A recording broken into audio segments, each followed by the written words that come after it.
Hello बच्चों, आज हम लोग वर्ग 10 प्रश्नावली 13.1 का क्वेश्चन नंबर 2 पढ़ेंगे। देखिए, एक क्वेश्चन जो है बहुत ही इम्पोर्टेंट है। यह जो है कई बार जो है बोर्ड की परीक्षा में पूछ चुका है और उम्मीद है कि आगे भी ऐसा क्वेश्चन जो है हमेशा पूछता रहेगा। इसलिए इस क्वेश्चन को ध्यानपूर्वक जो है देख लीजिए।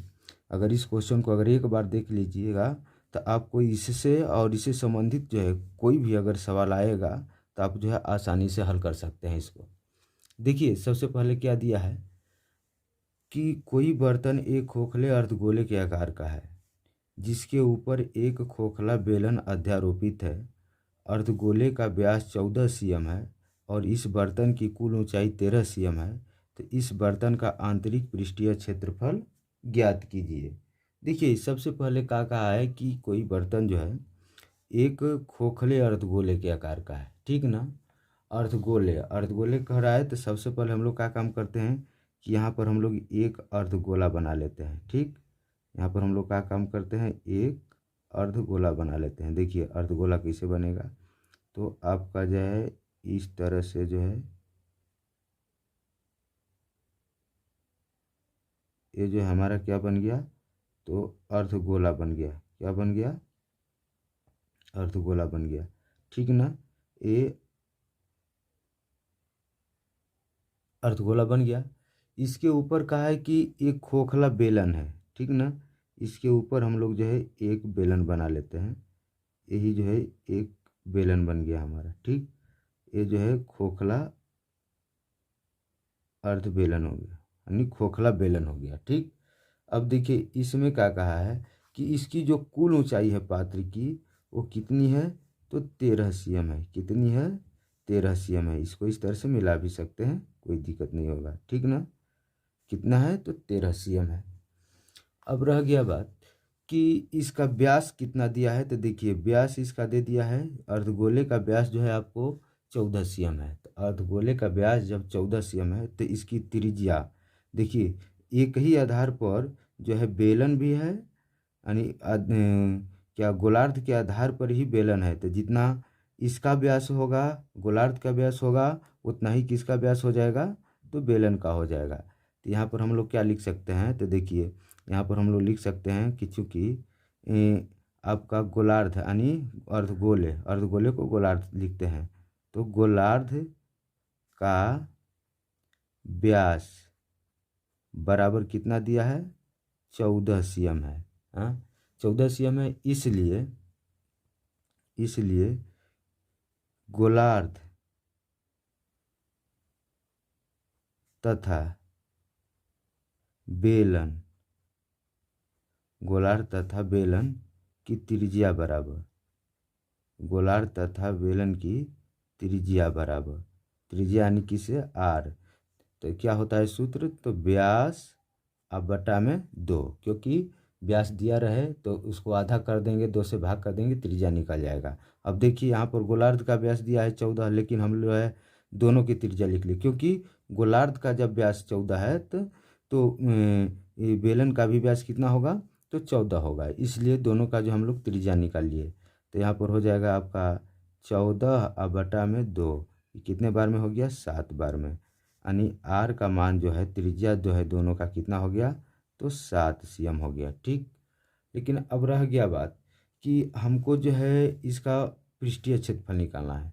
तो पृष्ठीय क्षेत्रफल निकालने के लिए सबसे पहले ध्यान दीजिएगा कि गोलार्ध में पृष्ठीय क्षेत्रफल निकालने के लिए केवल आर की ज़रूरत होगी। तो आर तो यहाँ पर निकल गया, लेकिन बेलन में क्या चाहिए, तो बेलन में हमको जो है यच की भी ज़रूरत होती है। यच की ज़रूरत होती है। यच कैसे निकलेगा, तो आपको मालूम है कि कुल ऊंचाई जो है कितना दिया है, 13 दिया है। कुल ऊंचाई कितना दे दिया है, तो 13 दिया है। तो इसकी ऊंचाई क्या होगी, यानी यहाँ से लेके यहाँ तक ऊंचाई जो है दे दिया आपका कितना, 13। तो इसकी ऊंचाई क्या होगी, तो आपको मालूम है कि गोलार्ध की त्रिज्या और ऊंचाई जो है बराबर होती है, यानी जब ये त्रिज्या 7 है तो इसकी यहाँ से यहाँ तक की ऊंचाई भी कितनी होगी, तो 7 सीएम हो जाएगी। ठीक, तब इसकी ऊंचाई कितनी, तो देखिए टोटल ऊंचाई जो है कितना है, तो 13 है। तो इसकी ऊंचाई कितनी होगी, तो 7 अपना ले लेगा गोलार्ध, तो बेलन की ऊंचाई क्या होगी, तो बस 13 में से 7 को घटा देते हैं, तो यहाँ पर लिख देंगे अब बेलन की ऊंचाई बराबर, बेलन की ऊंचाई बराबर, बेलन की ऊंचाई बराबर क्या होगी, तो देखिए बेलन की ऊंचाई बराबर हो जाएगा आपको कुल कुल ऊंचाई, कुल ऊंचाई माइनस त्रिज्या कर देंगे, यहाँ पर केवल क्या कर देंगे, तो त्रिज्या कर दीजिए। ठीक, तो देखिए कुल ऊंचाई 13 है, माइनस त्रिज्या कितना है 7, घटा देंगे कितना हो जाएगा, तो 6 cm हो जाएगा। ठीक, यानी बेलन में यानी यच का मान जो हो जाएगा, यहाँ पर लिख देते हैं बेलन की ऊंचाई, बेलन की ऊंचाई यच बराबर कितना हो जाएगा, 6 cm हो गया। ठीक, तो अब हमको जो है इसका आंतरिक पृष्ठीय क्षेत्रफल का रहा है, ध्यान दीजिएगा, आंतरिक पृष्ठीय क्षेत्रफल का रहा है, चाहे वक्र पृष्ठीय क्षेत्रफल कहेगा तो सूत्र एक ही लगेगा। ठीक ना, तो आंतरिक का है तो हम लोग क्या, तो इसमें देख रहे हैं कि दो आकृतियां हैं, दोनों मिलकर बना है। तो सबसे पहले हम लोग बेलन का वक्र पृष्ठ निकालेंगे, आप प्लस में किसका निकालेंगे, बेलन का, फिर प्लस में किसका, गोलार्ध का वक्र पृष्ठ रख के निकाल देंगे, हमारा आंसर हो जाएगा। तो इसलिए लिखेंगे बर्तन का आंतरिक पृष्ठीय क्षेत्रफल, पृष्ठीय क्षेत्रफल बराबर क्या होगा, तो देखिए पहले यहाँ पर लिख सकते हैं बेलन का वक्र पृष्ठ, बेलन का वक्र पृष्ठ प्लस क्या हो जाएगा, गोलार्ध का वक्र पृष्ठ, गोलार्ध का